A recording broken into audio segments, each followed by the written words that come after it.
We have explored the machinery of the debt cycle, the fractional reserve mechanism that creates money as debt, the Minsky stages that transition speculation into collapse, and the historical cost of private leverage. But all of these mechanisms lead us to a single inevitable point in every cycle, the moment of failure. And at that moment, we observe the ultimate economic betrayal, the bailout. Today, we confront the uncomfortable truth behind the global financial system's most deeply flawed principle, moral hazard.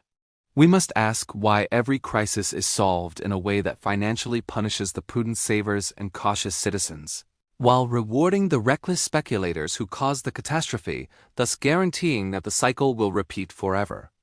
The term moral hazard is not complicated.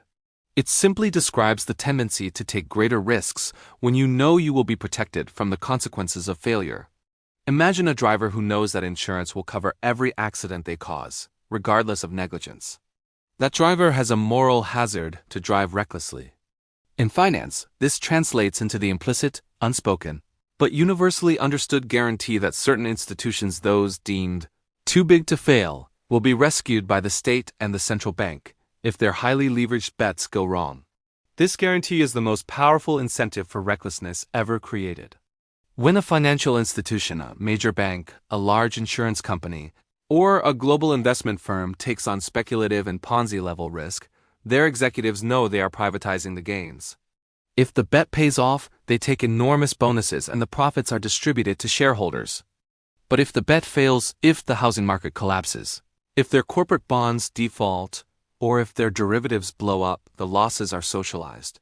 The central bank and treasury step in, inject trillions in liquidity, and guarantee the bank's solvency using taxpayer funds, creating the explicit expectation that future risks will also be covered.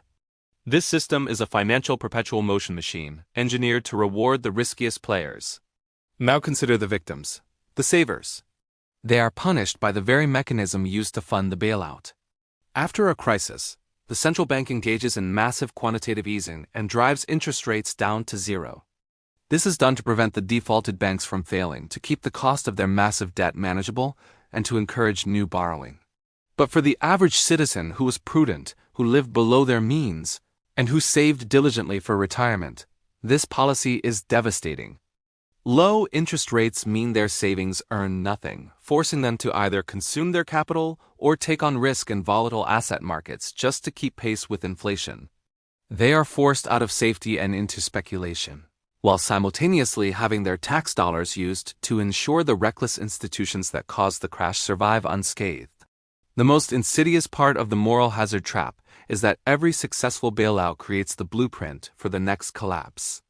By rescuing the global banks in 2008, the world sent an undeniable message. There is no penalty for catastrophic failure. The executives who engineered the crisis kept their jobs, their fortunes, and their institutional power. They learned not to be less risky, but to ensure their next risk is larger, so large, in fact, that it holds the entire global economy hostage, making a bailout absolutely mandatory. This perverse incentive structure ensures that the Minsky moment, which we decoded in our last video, will always cycle back, bigger and faster than before. We are currently witnessing the hangover from the last bailout. The ultra-low interest rates are gone, and the massive debt generated by QE still hangs over the system. The next crisis is not a matter of if, but when, and the response driven by the moral hazard precedent will be the same. The decision-makers will once again prioritize the stability of the too-big-to-fail institutions over the solvency of the average citizen, proving that in this debt cycle, the safest way to guarantee success is to take catastrophic risk. If this unflinching analysis of the financial system's core philosophical failure is essential to your understanding of the economy, please take a moment to subscribe. By subscribing, you are joining a community dedicated to shining a light on the hidden rules that govern wealth and power, ensuring you are prepared for the consequences of the moral hazard trap. Next time, we will confront the moral dilemma that sits at the very heart of the entire debt cycle. We will examine the one universal tool governments use to solve their debt problems: the silent tax, how empires use inflation to erase debt without public consent. We'll detail how devaluation is the oldest, most powerful trick in the book. You won't want to miss this essential piece of the puzzle.